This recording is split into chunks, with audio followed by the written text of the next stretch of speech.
अस्सलाम वालेकुम। आज हम करने लगे हैं एक्सरसाइज 8B का क्वेश्चन नंबर 2। क्वेश्चन नंबर 2 में हमने फाइंड करना है पैरामीटर और एरिया आफ्टर माइनर सेक्टर का। इसमें आप देखिए हमें एक सर्कल गिवन है जिसमें हमने माइनर आर्क का पैरामीटर फाइंड करना है और एरिया फाइंड करना होगा।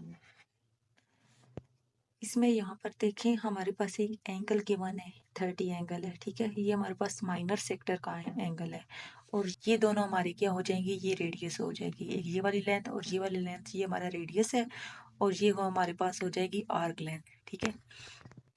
तो यहाँ पर सबसे पहले हम इसका पेरीमीटर फाइंड कर लेंगे। पेरीमीटर के लिए लग जाएगा formula arc length plus radius. तो सबसे पहले आप यहाँ पर देख लें इसका रेडियस क्या है।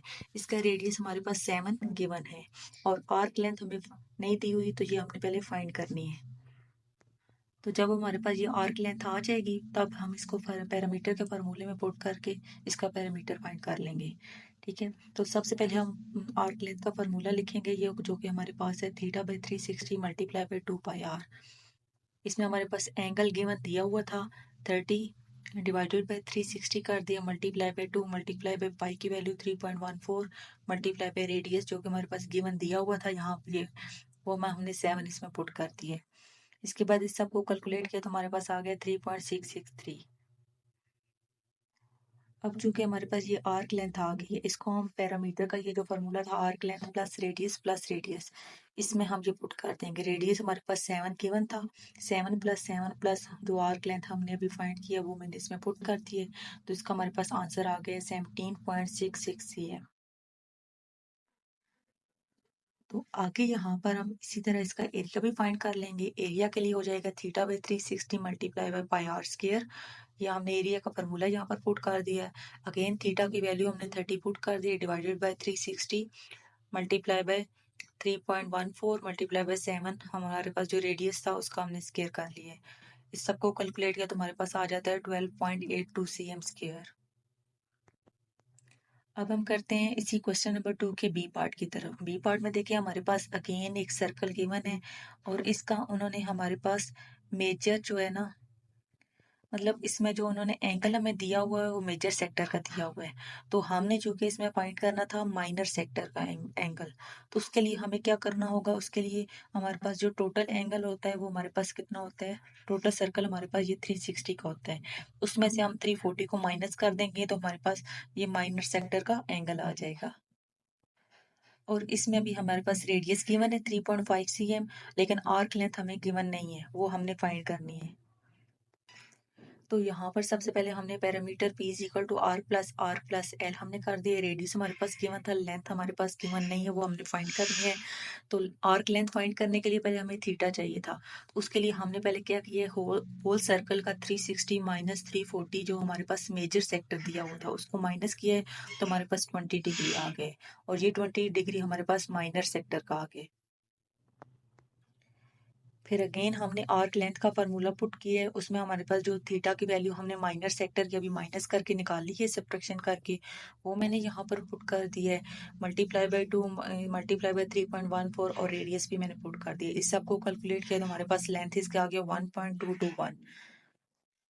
जब हमने लेंथ फाइंड कर लिया तो इसको हम पैरामीटर के फार्मूला में पुट कर देंगे। रेडियस प्लस जो लेंथ हमने अभी फाइंड किया, इस सबको कैलकुलेट किया तो हमारे पास 8.22 सेंटीमीटर आ गया। अब इसके साथ ही हमने यहाँ पर एरिया भी इसका फाइंड कर लिया है। एरिया के लिए मैंने इसका फार्मूला पुट किया है एरिया का, और एंगल जो हमने 20 अभी फाइंड किया था वो मैंने पुट किया है 360 multiply by 3.14 multiply by radius जो हमारे पास हमने इसको स्केल ले लिया 3.5, ये हमारे पास रेडियस गिवन था। इन सबको कैलकुलेट किया तो मेरे पास ये आंसर आ गया 2.136 cm स्क्वायर। यहाँ पर हमारे पास सी पार्ट में अगेन एक सर्कल गिवन है जिसमें हमें एंगल ऑफ सेक्टर 140 डिग्री दिया गया है और इसका रेडियस 6 सेंटीमीटर दिया हुआ है। इसकी भी हमने आर्क लेंथ फाइंड करनी है। यहाँ पर अगेन पैरामीटर का फार्मूला पुट किया है, P is equal to radius plus arc length. Radius हमारे पास केवल 6 सेंटीमीटर दिया हुआ है, लेंथ हमने अगेन इधर भी फाइंड करनी है। तो लेंथ फाइंड करने के लिए हमने आर्क लेंथ का फार्मूला पुट किया है, उसमें हमारे पास जो एंगल गिवन दिया हुआ था 140 वो हमने पुट किया है, divided by 360 multiply by 2 multiply by pi की वैल्यू मल्टीप्लाई बाय 6 रेडियस। इस सब को कैलकुलेट करने के बाद मेरे पास आंसर आया है 14.65। आगे इसी तरह हमने इसका जो हमारे पास लेंथ आई है उसको हमने पैरामीटर में पुट कर देनी है। ये हमारे पास रेडियस है r plus R, 6 plus 6 plus यहाँ पर जो हमने लेंथ फाइंड की थी वो मैंने वैल्यूज की पुट कर दी है। इसको कैलकुलेट करने के बाद मेरे पास आंसर आया 26.65 cm। तो आगे यहाँ पर हमने इसका एरिया फाइंड करना था। एरिया के लिए एरिया का फार्मूला पुट कर दिया, theta by 360 multiply by pi R square. जो हमारे पास थीटा की वैल्यू एंगल दिया हुआ है 140 वो पुट किया है, divided by 360 multiply by 3.14 again radius put कर दिए 6 स्क्वायर। तो इस सब को कैलकुलेट किया तो मेरे पास आंसर आ जाता है 44 cm स्क्वायर। आगे हम क्वेश्चन नंबर 3 की तरफ चलते हैं। क्वेश्चन नंबर 3 में देखिए हमारे पास एक सर्कल गिवन है। इस सर्कल में भी हमने फाइंड क्या करना है, हमने find the length of arc A C B. ये हमने जो आर्क लेंथ फाइंड करनी है यहाँ पर भी, और हमारे पास यहाँ पर जो एंगल दिया गया है, एंगल हमारे पास हर पार्ट के लिए अलग अलग दिया गया है। तो हमारे पास यहाँ पर सर्कमफ्रेंस दिया गया है, सर्कमफ्रेंस ऑफ सर्कल 88 सेंटीमीटर। यहाँ पर देखिए हमारे पास ए पार्ट का जो एंगल दिया गया है वो हमारे पास 60 है।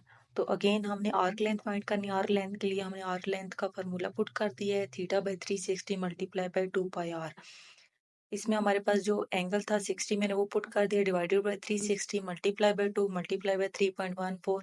अब यहाँ पर देखिए उन्होंने हमें रेडियस नहीं दिया गया, रेडियस के बजाय उन्होंने हमें क्या दे दिया, हमें सर्कमफ्रेंस ऑफ सर्कल दे दिया है। तो हमने यहाँ पर इसका रेडियस निकाल लेना है। सर्कमफ्रेंस ऑफ सर्कल का फॉर्मूला है 2 पाई आर, जो कि सर्कमफ्रेंस हमें दिया गया है 88 is equal to 2 pi R. यहाँ पर 2 पाई को हम इज इक्वल की दूसरी साइड में लेकर आ गए हैं, तो यहाँ पर हमारे पास रेडियस आ गए 14, जो कि हमने हर पार्ट में यही रेडियस पुट करना होगा। आगे देखें यहाँ पर मैंने इन दोनों को कैलकुलेट किया तो मेरे पास 0.16 आया है, मल्टीप्लाई बाय इन तीनों को मैंने कैलकुलेट किया है 2 और पाई की वैल्यू और रेडियस को, इन तीनों को कैलकुलेट किया तो मेरे पास आ गया 87.92। इन दोनों को मल्टीप्लाई करके तो मेरे पास आंसर आ जाता है 14.6 सेंटीमीटर। और यहाँ पर कुछ बच्चों का क्वेश्चन होता है कि हमारा आंसर बुक के साथ सेम नहीं आता, वो मैं आपको बताती जाऊँ कि सेम क्यों नहीं आता। अब देखिए यहाँ पर पहले मैंने इन दोनों को डिवाइड किया तो मेरे पास ये वैल्यू आई है, इन तीनों को डिवाइड किया तो हमारे पास ये आया है। अब मैंने हर वैल्यू में पॉइंट के बाद मैंने 2 या 3 डिजिट लिए हैं। अगर हम 2 या 3 डिजिट लेकर इसको कैलकुलेट करेंगे तो हमारे पास सेम बुक की तरह आंसर नहीं आएगा। अगर यहाँ पर आप इस सारी वैल्यू को एक साथ कैलकुलेट करें, मतलब कैलकुलेटर में पुट करें, पहले 60 by divided by 360 multiply by 2 again multiply by हमने किया पाई की वैल्यू 3.14, अगेन हमने इसके साथ रेडियस भी पुट कर दिए। इस सारी वैल्यू को जब एक साथ पुट करेंगे तो हमारे पास आंसर सेम बुक की तरह आ जाएगा, क्योंकि मैंने इधर फाइंड करके भी लिखा हुआ है। आगे इसी तरह हमने इसका एरिया फाइंड कर लिया, एरिया का फार्मूला पुट किया है, उसमें हमारे पास जो एंगल गिवन दिया हुआ था 60 वहीं लगा के पाई की वैल्यू पुट की है और अगेन हमने रेडियस पुट कर दिया है। इन दोनों को कैलकुलेट किया तो हमारे पास ये वाला आंसर आ गया। और इसमें भी यही है, देखें यहाँ पर मैंने सेपरेट सेपरेट इसकी कैलकुलेशन की है। पहले मैंने इसको डिवाइड करके यहाँ पर लिखा है, फिर मैंने इन दोनों को मल्टीप्लाई करके यहाँ लिखा है, फिर मैंने इन दोनों को मल्टीप्लाई किया तो मेरे पास ये आंसर आता है। अगर मैं इस सारी वैल्यू को कैलकुलेट करूँ तो मेरे पास ये आंसर आता है, जो कि बुक के साथ सेम आंसर है। तो यहाँ पर मोस्टली बच्चों को यही कंफ्यूजन होती है, तो उसमें हमारे पास यही, अगर हम पॉइंट के बाद 2 या 3 डिजिट लिखकर इसको हम सॉल्व करेंगे तो हमारे पास बुक के साथ सेम आंसर नहीं आएगा।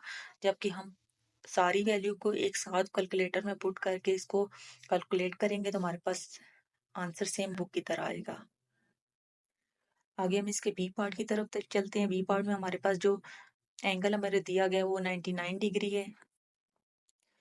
तो आर्क लेंथ फाइंड करने के लिए मैंने आर्क लेंथ का फार्मूला लगाया है 99, जो एंगल मैंने पुट किया है divided by 360 multiply by 2 multiply by 3.14 multiply by radius, जो कि हमने यहाँ पर निकाला था सर्कमफ्रेंस का फार्मूला पुट करके। तो यही रेडियस सब पार्ट में यही वाले रेडियस पुट हो जाएगा।